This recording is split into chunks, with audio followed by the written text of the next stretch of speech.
Bismillahirrahmanirrahim. Assalamualaikum warahmatullahi wabarakatuh. Ketemu lagi dengan saya. Insya Allah pada kesempatan kali ini kita akan membahas di bagian pengelolaan jaringan komputer atau manajemen jaringan komputer ini, yakni pengamanan tentang jaringannya sendiri dan kemudian informasi tentu saja yang terlibat di dalamnya.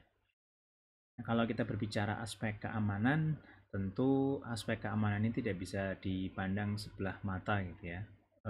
Apalagi ketika era sekarang adalah era mayoritas orang itu sudah melakukan aktivitas secara online. Data survei APJI pada tahun 2019 itu seingat saya menyatakan kurang lebih sekitar ada 160 juta orang Indonesia yang mereka online.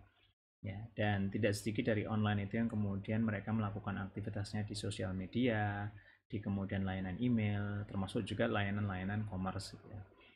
Nah, layanan-layanan ini sudah ya boleh dibilang sudah sebagai keseharian lah bagi cukup banyak orang di Indonesia ini, walaupun kemudian belum semua.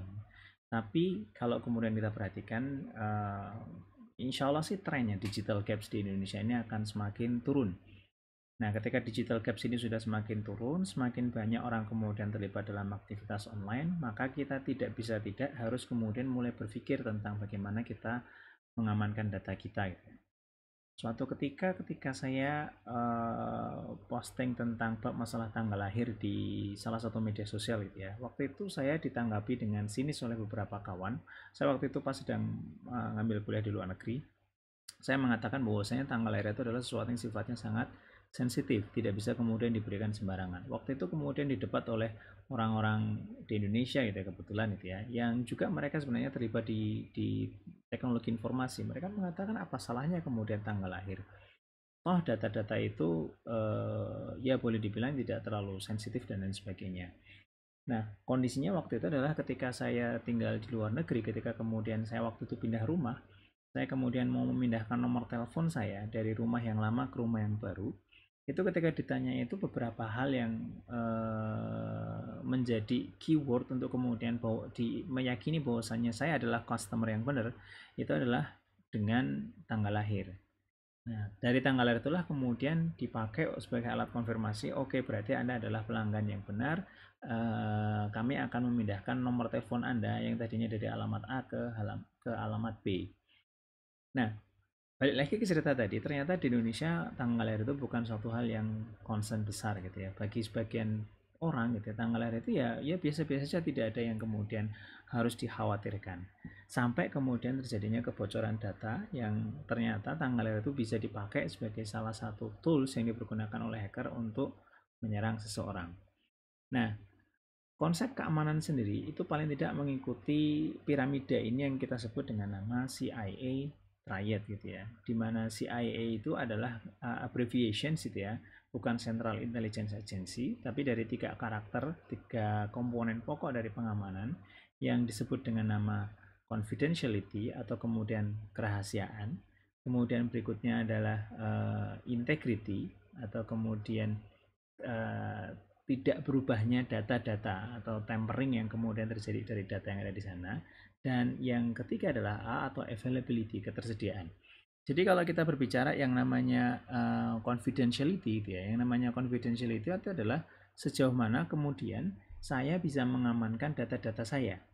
Artinya kalau orang itu tidak berhak mengakses data saya, maka dia tidak boleh mengakses data saya. Secara prinsip kira-kira kayak gitu. Data-data yang sifatnya privat gitu ya, seperti nomor telepon, apa namanya, alamat email yang mungkin akan dibutuhkan oleh beberapa orang. Ketika kalau alamat email itu berdiri sendiri, nomor telepon berdiri sendiri, mungkin bukan suatu hal yang jadi concerning. Tapi ketika dia dikombinasikan sedemikian rupa, kalau kita masih ingat dalam banyak kejadian di internet itu ya, orang-orang itu memanfaatkan data-data yang publicly available atau tersedia secara umum untuk kemudian dipergunakan sebagai modal awal mereka melakukan proses serangan. Jadi kita mulai dari confidentiality, ya, sejauh mana kita bisa mengamankan data-data kita. Kemudian yang kedua, secara prinsip yang namanya keamanan itu adalah sejauh mana saya bisa menjaga integritas dari data yang saya miliki, ya, menjaga integritas dari data yang saya miliki. Artinya gini, saya butuh sebuah keyakinan bahwasanya pada saat saya mengirimkan data dari satu ujung ke ujung yang lain, datanya itu tetap kemudian terjaga dengan baik, tidak ada proses perubahan, tidak ada tempering di tengah-tengahnya. Jadi kalau kita lihat gitu ya, semisal ada seseorang ya, ada seseorang, katakanlah dia bernama Alice, kemudian dia mengirimkan data ke orang lain ya, dia bernama Bob di sini, maka sejauh mana data itu dikirimkan dari Alice sampai kemudian ke Bob, dan Alice atau Bob itu meyakini bahwasanya tidak terjadi proses perubahan pada saat itu data itu dikirim. Ya, kalau kita melihat yang namanya data digital itu kan satu, dia biasanya karakternya bisa di-copy, dua, dia bisa kemudian diubah gitu ya, dan lain sebagainya. Nah, ini proses integrity ini yang kemudian perlu diperhatikan. Yang ketiga adalah availability atau kemudian ketersediaan. Maksudnya adalah ketika saya membutuhkan data, ketika saya membutuhkan informasi, pada saat saya membutuhkan, maka data tersebut tersedia. Jangan sampai kemudian pada saat saya mencoba mencari data-data tersebut ya, di masa ketika saya memang betul-betul membutuhkannya, saya tidak bisa mendapatkannya. Ya. Nanti kita akan mengenal serangan yang kemudian menyerang availability, misal denial of service. Ini adalah availability. Ya. Nah, dari CIA ini, kombinasi dari confidentiality, integrity, dan kemudian availability, kita berharap kemudian ada satu komponen pokok yang nanti kita sebut dengan nama information security. Sejauh mana kemudian saya bisa mengamankan informasi-informasi yang kemudian kita lewatkan dalam resources jaringan yang kita punya gitu ya. Jadi pada saat saya mentransmisikan email, sejauh mana saya meyakini bahwasanya router itu tidak kemudian melakukan proses perubahan, tidak melakukan proses tempering. Ya, firewall itu tidak kemudian melakukan banyak hal ya. Intinya itu di tengah jalan itu jangan sampai ada proses perubahan-perubahan yang terjadi. Jadi CIA triad inilah yang kemudian menjadi apa namanya, semacam philosophical ya, semacam aspek filosofis ya, philosophical aspek yang mendasar tentang sejauh mana kemudian seharusnya kita mengamankan infrastruktur kita, sejauh mana kemudian kita mengamankan data-data yang kemudian kita miliki.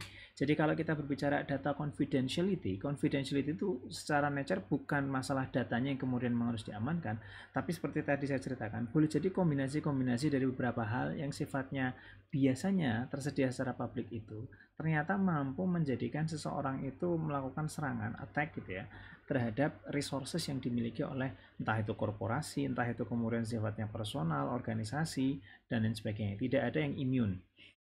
Maka ada sebuah saying, perkataan yang cukup famous yang pernah disampaikan oleh mantan CEO-nya Cisco, John Chambers. Dia mengatakan seperti ini, hanya ada dua tipe, there are only two kinds of organizations, hanya ada dua jenis dari organisasi atau company atau perusahaan di dunia ini. Satu, first, ya ini perusahaan yang kemudian they realize that they are being hacked. Mereka sadar kalau mereka itu sedang dihack.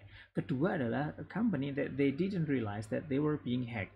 Ya, perusahaan yang kemudian mereka tidak sadar kalau mereka itu sedang dihack. Artinya hacking itu adalah sebuah kemestian. Ya, kita tidak berbicara if. Jadi kalau kita berbicara yang namanya hacking, ya, hacking itu bukan masalah. It's not about if, ya. Tapi hacking itu adalah bab masalah when. Nah, if itu it might happen. Ya, it might happen. Sementara kalau kita berbicara yang namanya when, it will happen. Ya, jadi yang namanya if itu it might happen mungkin terjadi. Sementara kalau when itu will, tinggal kita tunggu saja kapan kemudian proses serangan itu terjadi. Nah, jadi rekan-rekan sekalian, disinilah kemudian betapa pentingnya kita memahami aspek yang namanya security. Nah, paling tidak ada 4 driver utama yang kemudian menyebabkan orang itu kemudian harus berpikir bab masalah security. Yang pertama yang kita sebut dengan nama threat atau ancaman. Ya. Kalau hari ini yang paling berbahaya itu yang kemudian disebut dengan nama APT, ya, Advanced Persistent Threat.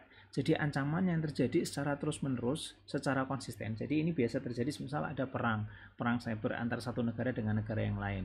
Ya, misal China dengan Amerika, Amerika dengan kemudian ya China gitu ya, reciprocal sifatnya, atau kemudian dengan Rusia dan lain sebagainya. Bahkan misal antar allies, antar sekutu pun kadang mereka melakukan penyerangan satu dengan yang lain. Ini kan menarik gitu ya, walaupun mereka bersekutu gitu ya, tapi ternyata mereka juga di belakang layar itu mereka saling menyerang ya. Nanti Anda bisa googling, salah satu contoh kejadian itu adalah ketika Belgia Telkom itu dihack oleh MI6, agen rahasia dari Inggris gitu ya. Kurang bersahabat apa antara Inggris dengan kemudian Belgia, tapi ternyata Inggris menyerang Belgia dari perspektif sisi cyber tadi. Nah, jadi yang namanya ancaman itu adalah sebuah keadaan ya yang memiliki potentials atau kemungkinan untuk kemudian menyebabkan terjadinya loss, menyebabkan terjadinya kerugian, ataupun kemudian harm, ataupun kemudian sesuatu yang kemudian menyakiti atau kemudian mencelakai dari entitas yang kemudian mereka terkena yang namanya threat. Yang kedua adalah yang kita sebut dengan nama vulnerability. Vulnerability itu artinya lubang, ya. Jadi dia adalah sebuah weakness, kelemahan dari sistem komputer, dari aplikasi, dari infrastruktur atau apapun yang kemudian memungkinkan untuk dieksploitasi yang menyebabkan terjadinya loss gitu ya. Jadi kalau kita berbicara yang namanya vulnerability itu kejadian sehari-hari gitu ya. Karena satu, ada sebuah premis yang tidak bisa dilanggar. Tidak ada program itu yang 100% bugs free. Kalau ada orang kemudian bikin aplikasi, dia mengatakan program saya sudah 100% bugs free, dia sedang berbohong gitu ya. Ya, bugs free dalam konteks ini adalah konteks pengamanan gitu ya. Ya, yang bisa kita lakukan adalah sejauh mana kita mengelola ekspektasi, sejauh mana kemudian kita sejauh mungkin upaya kemudian mengamankan. Jadi ilustrasinya kira-kira kayak gini. Jadi kalau kita berbicara yang namanya rumah, rumah itu akan selalu punya yang namanya pintu dan kemudian jendela. Ya, ini default rumah kayak gini. Nah, selama rumah itu masih punya pintu, selama rumah itu masih punya jendela, maka faktor keamanan itu tidak bisa kemudian kita abaikan begitu saja. Ya, ketika kemudian saya sudah punya pintu, ketika saya sudah punya jendela, pertanyaannya adalah apakah rumah saya itu aman? Jawabannya mungkin, tapi tidak menjamin aman 100%. Ya, pintu masih bisa dijugil gitu ya, jendela masih bisa dijugil gitu ya. Begitu pula dengan aplikasi-aplikasi yang mungkin sudah kita amankan. Kalau kemudian kita mau bikin sesuatu yang aman, katakanlah kita bikin saja cube gitu ya. Ya, rumah tanpa atap, tanpa pintu, tanpa jendela gitu ya. Which is impossible. Kita nggak bisa keluar, orang lain juga nggak bisa masuk. Itu mungkin aman, tapi membunuh kita gitu ya, karena kita nggak bisa keluar masuk. Nah, poinnya kira-kira seperti itu. Nah, vulnerability itu selalu ada, selalu hadir gitu ya. Yang perlu kemudian kita lakukan adalah kalau kita sudah berbicara yang namanya vulnerability itu adalah sejauh mana kita bisa mengantisipasi ketika kemudian terjadi adanya lubang ya. Nanti kita akan kenal dengan namanya patching. Kemudian yang ketiga, driver untuk masalah pengamanan network ini adalah yang kita sebut dengan nama mitigasi. Nah, kenapa kita berbicara mitigasi? Jadi mitigasi itu kayak gini. Karena kita tinggal di Yogyakarta gitu ya. Yogyakarta itu ada Gunung Merapi. Ya, yang namanya Gunung Merapi itu meletus itu tinggal masalah waktu aja gitu ya. Karena kapanpun dia bisa meletus, selama dia masih aktif tentu saja ya. Dan sampai dengan hari ini Gunung Merapi masih aktif. Nah, desa-desa yang ada di seputaran Gunung Merapi itu, mereka kemudian sudah terbiasa berlatih kemudian dengan alarm-alarm mereka. Bisa berupa kentongan, bisa berupa apa ya? Ya radio HT, radio publik gitu ya, radio komunitas yang dipakai untuk kemudian melakukan announcement ketika kemudian Gunung Merapi itu meletus. Mereka sudah terbiasa, sudah dilatih demikian rupa. Ini yang kita sebut dengan nama mitigasi. Mitigasi itu artinya kita tidak bisa mencegah Gunung Merapi itu meletus. Tapi pada saat Gunung Merapi itu meletus, kita tahu what to do. Kita meminimalisir, nanti poin keempat, yang namanya risiko. Nah, jadi yang namanya mitigasi itu adalah kita yakin bahwasanya kita itu akan diserang, tapi sejauh mana kita bisa meminimalisir risiko atas serangan-serangan yang kemudian terjadi. Nah, ini yang kita sebut dengan nama mitigations. Jadi upaya kita untuk melakukan proses protektif, upaya kita melakukan proses reaktif ya. Jadi kenapa kita bicara mitigasi? Sekali lagi karena hacking itu bukan masalah if, sebagaimana tadi saya cerita, Gunung Merapi itu bukan masalah if kalau bagi sebagian orang di Yogyakarta. Tapi Gunung Merapi itu adalah masalah when. Kita tinggal tunggu saja kapan kemudian gunung ini akan meletus. Maka mengurangi resiko, mengurangi orang yang meninggal, mengurangi orang yang kemudian kena luka bakar, itu yang kita lakukan dalam proses pengamanan. Mengurangi kemudian bagaimana infrastruktur kita itu bisa mengalami down, mengurangi kemungkinan-kemungkinan kerusakan-kerusakan yang terjadi di sana. Nah, yang terakhir adalah yang kita sebut dengan nama risk atau kemudian risiko. Jadi risiko-risiko itu adalah ya hal-hal yang kemudian akan apa namanya impact ya, impact yang kemudian akan terjadi pada saat kemudian keamanan itu terjadi, semisal breach gitu ya. Jadi ada cukup banyak breach yang kemudian sudah terjadi di dunia ini. Even ketika kemudian kita berbicara perusahaan yang paling sophisticated sekalipun gitu ya, perusahaan yang kira-kira masa sih gitu ya, kita akan bertanya kayak gitu, masa nggak kemudian mengamankan, mereka pun mengalami kebocoran gitu ya, seperti zaman dahulu ada Sony gitu ya, dengan berbagai macam varian turunannya, ada Sony PlayStation termasuk di dalamnya, ada Adobe, ada Dropbox, ada LinkedIn gitu ya, ada kemudian kalau di Indonesia ada Bukalapak gitu ya, termasuk juga diantaranya adalah Tokopedia gitu ya, dan ini apa namanya, suatu suatu hal yang sangat luar biasa sekali gitu ya. Artinya yang namanya eh, resiko itu adalah bagian yang integral, bagian yang tidak terpisahkan pada saat kita menjalankan aktivitas secara online. Artinya kalau saya punya server, saya punya website, saya punya apapun yang sifatnya online, resiko yang kita hadapi adalah terjadinya breach of data, kebocoran data. Resikonya adalah misal terjadi down of the services. Services itu mengalami kemudian kegagalan dan lain sebagainya. Ya. Website KPU tuh kemudian setiap kali pemilu kemudian websitenya down, atau website ABC ketika kemudian ada sebuah kejadian tertentu, orang kemudian nyerbu ke website tersebut, kemudian websitenya down, maka kemudian availability, ketersediaan dari data itu tidak ada. Ini semua adalah bagian-bagian penting dari proses pengamanan yang juga harus kita pahami. Insya Allah nanti akan kita lanjutkan di pembahasan berikutnya tentang konsep-konsep mendasar tentang apa yang kita amankan dari infrastruktur jaringan ini. Terima kasih.